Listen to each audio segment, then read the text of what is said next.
You are watching the press preview, a first look at what's on the front pages as they arrive.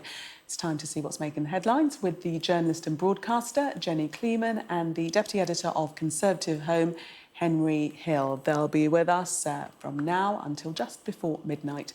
So let's see what's on some of those front pages for you now.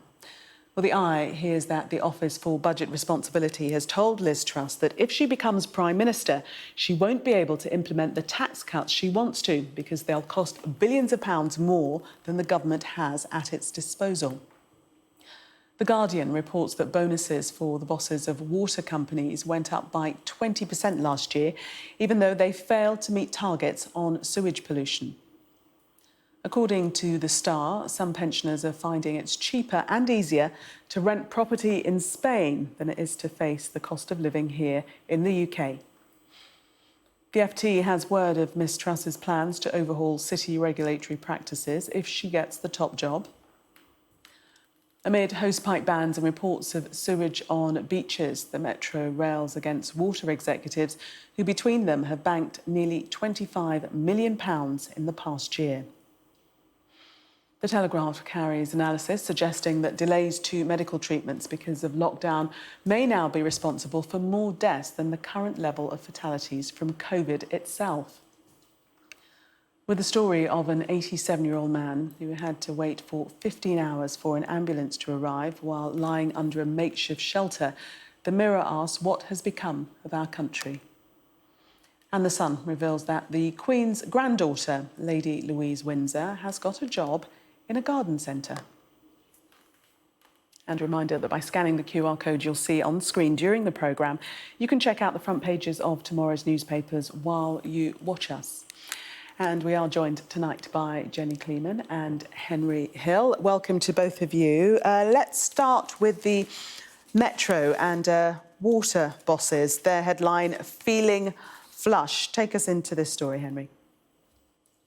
So basically, the water system has come under an awful lot of scrutiny recently. And one of the things that's really outraged people is the sheer volume of sewage and pollution that is being pumped into British waterways and coastal areas by these water companies, which are making many of them unsafe to swim in. That's actually been the case in most of England's rivers for a very long time, tragically, but it's now getting to the point where many of the beaches where people traditionally spend the summer in August are also dangerous to health. And this is contrasted with the fact that water bosses have paid themselves apparently vast sums of money. Now, from what I've seen of the story, I couldn't see a breakdown in what companies that was, because as far as I'm aware, it's actually two water companies, Eastern and Southeastern, or two of those, which have massively overshot their pollution targets, and the rest of them are doing an awful lot better. So I would be interested to see whether or not the current regulatory system has penalised those two, whereas what the others have taken money. But either way, it does seem to be the case that people who are overseeing a system that isn't working properly and is failing the public are nonetheless being allowed to take home massive bonuses. Yes, the article saying that executives at Britain's 22 water firms received £24.8 million last year, including £14.7 million in bonuses, benefits and incentives, Jenny. Yes, the average pay of the people who head up these water companies is £670,000. And the Metro calls this a scandal, and I think it is a scandal. I received a text from my water company saying that there was going to be a hosepipe ban and presenting it as a kind of fait accompli. You can't control the weather is what the water companies have been saying. But the thing is, you can control leaks. You can invest in pipes and infrastructure. You can invest in the sewage system so there isn't contamination from sewage overflows. And you have a situation here where bonuses are rising £100,000 per executive whilst we swim in sewage. It's outrageous.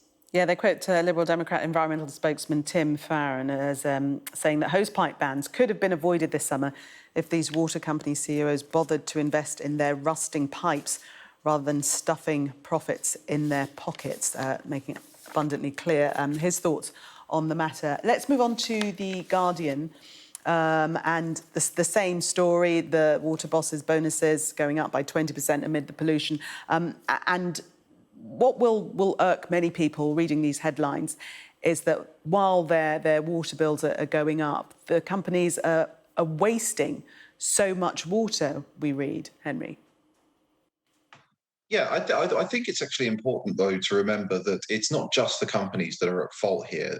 Water is a very, very heavily regulated sector, and the government and the regulator have to take a share of responsibility, because a lot of this country's water infrastructure was basically built by the Victorians, and instead of going to the vast expense of digging it all up and replacing it, what we've basically done in quite a water-rich country normally is that the government and the regulator have made a decision that it is more cost efficient to simply pump more water through the system and accept a certain amount of loss to leaks than it is to do the alternative. And for the most part, with again some glaring exceptions, most of the water companies are within or close to the amount of leakage which is allowed by the regulator. Now, the regulator is toughening that up. The regulator is also toughening up, quite rightly, the amount of pollution that's allowed in the rivers. I think they're pushing it up to 0, which is where it should have been all along, I think. But this is not just a question of evil companies. There's definitely some of that. I don't think these bonuses are justifiable. But the bigger questions about our water infrastructure is something that ultimately the government has to answer to. Thames Water, for example, has been trying to build, we talked about hose pipe bans, Thames Water has been trying to build 150 million cubic metre reservoir in Abingdon for more than 10 years. The government should have got that built by now. It's because we don't have that there is a hose pipe ban in place now. So yes, the companies do need to be cracked down on where they're crossing the line, but the regulator and the government also need to take their share of responsibility for where we've ended up. And Jenny, it's not just the abundant leaks, it's also the sewage releases. I mean, data has been quoted here. There have been recent discharges in Cornwall, Cumbria, Devon, Essex, Lancashire, Lincolnshire, Northumberland and Sussex. And people are having to stay out of the water, stay away from the beaches.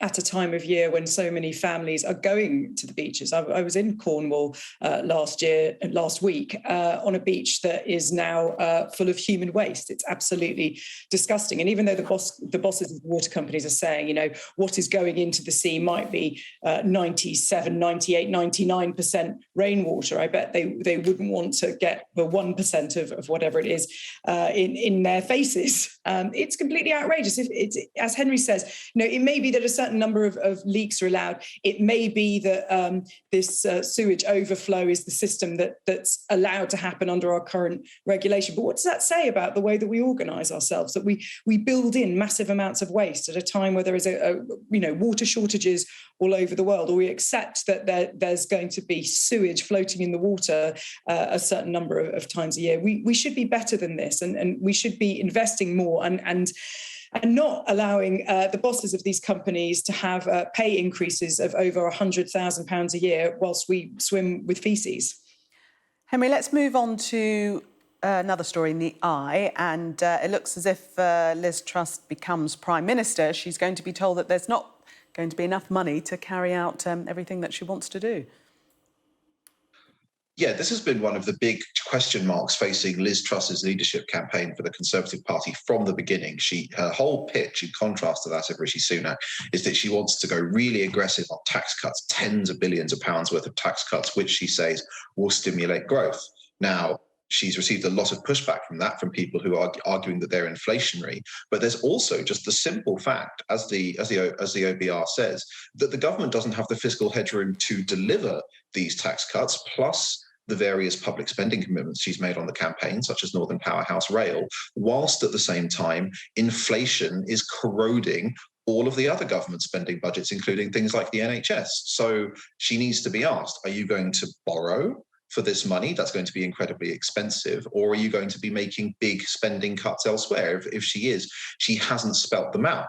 And I think that what's going to happen quite quickly, if, as now looks likely, Liz Truss wins the Conservative Party leadership election, is that she's going to have to make some very difficult decisions when this optimistic, slightly Reaganish approach to tax cuts runs headlong into the reality of the fiscal situation that the United Kingdom finds itself in. But Jenny, this OBR warning's not going to make any difference to her fortunes, is it? I mean, at this stage, she's on schedule to be Prime Minister. Yes, it's something like 32 points ahead in the polls. She is the boosterish, cakeist, Johnsonist, optimist candidate saying that she can deliver growth through tax cuts and solve the cost of living crisis that way. I mean, I think supporters of Rishi Sunak will be happy with this front page because it supports his position as being someone who's trying to be realistic, the one levelling with the public, not promising the earth. But maybe that's what the Conservative Party members who are going to be voting are looking for. Still some optimism and being prepared to kick the can down the road in terms of facing the reality. Yes, the poll of Tory members gives Liz Truss 66% support to Rishi Sunak's 32% at the moment. Just to update everybody on that. Let's have a look finally at, just before the break, I think we've got time to look at the Telegraph and this story about medical consequences of lockdown actually being far worse than COVID itself. Henry.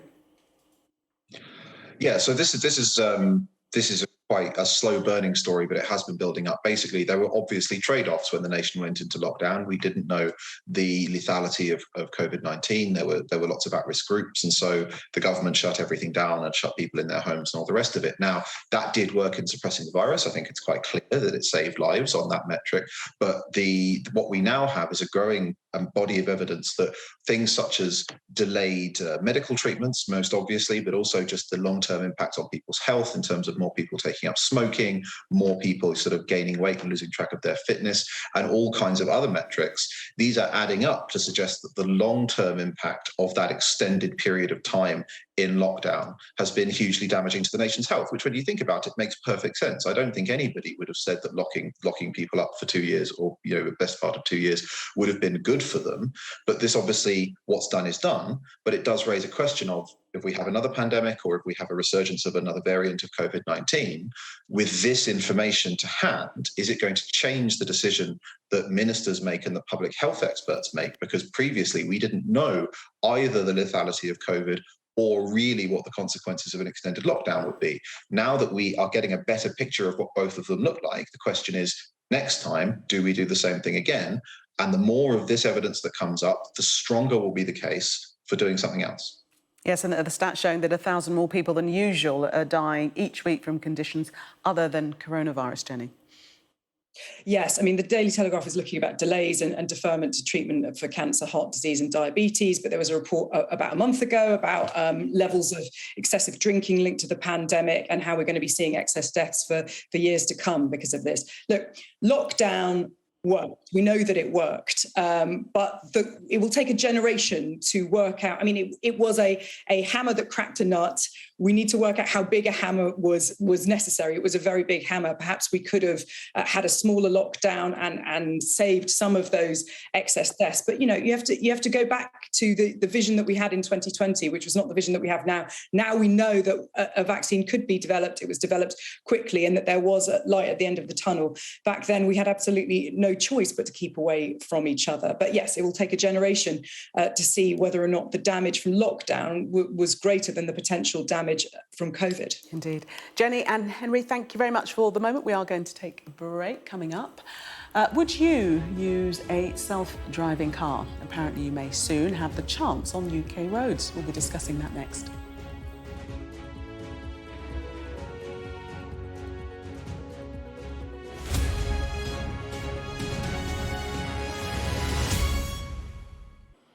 Welcome back. You're watching the press preview. Still with me, Jenny Kleeman and Henry Hill. Let us take a look at the Financial Times, the picture there of the Turkish president, the UN Secretary General and Volodymyr Zelensky, and they're discussing the Zaporizhzhia nuclear power plant and the shelling that's gone on there. Both sides are accusing the other. Jenny. This is very interesting because you have a Russia with a veto in the UN. So no matter what happens in these discussions, there is only so much that Guterres can do. You have Erdogan, who is enjoying his powerful position here. He is one of the few people that's still talking to Vladimir Putin. This allows him to have quite a lot of power in all of this. This is his first face-to-face meeting with Zelensky. As you say, both Ukraine and Russia accusing each other of shelling the power plant. And as much as Gutierrez may say that, there needs to be absolutely no shelling around in that area, his powers are very limited and very constrained at the moment. So I'd say that the person who's really winning in this scenario is actually Erdogan, who has a lot of power and legitimacy now in his role as mediator in the Ukraine conflict. Yes, and he's quoted as saying, "We don't want to live through another Chernobyl," Henry.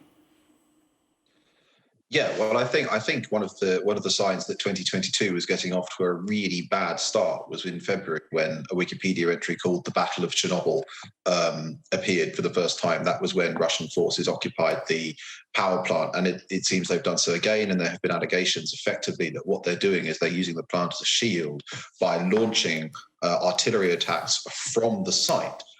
Meaning that if the Ukrainians try to take those artillery out, they're risking the power plant and everything else, which is a sign, I think, of just the extraordinary lengths to which the Russian armed forces have proven that they're prepared to go after they failed to roll over Ukraine in the early days and weeks of the war, which they, and I think many other people, were expecting. Now, Erdogan is, I don't think, any Western power's idea of, a first-rate guy.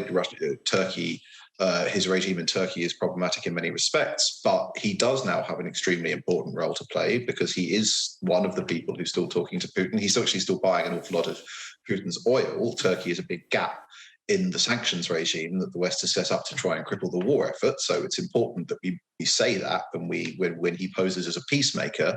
But nonetheless, if we assume, as I think we probably should, that there will have to be a negotiated settlement of some sort at some point, a regional power broker like Erdogan, if he is more likely to make that happen, then so much the better. Jenny, we've just got time for this last story in The Telegraph, and according to the Transport Secretary, the first self-driving cars will be here next year. Would you be driven in one?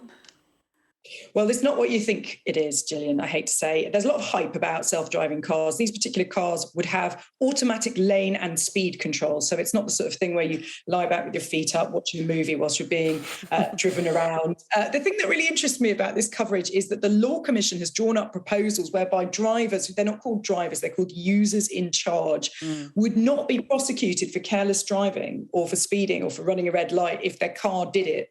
This is way in the future when we have these properly automated cars. And instead it would be the developer or the manufacturer who would be liable, which does seem crazy that you could be in a car having a car accident and Elon Musk or Uber, whoever. Or speeding along above the speed limit and not be held liable for it. Interesting. That is the future, though. Jenny and Henry, thank you very much for the moment. We'll see you in the next hour.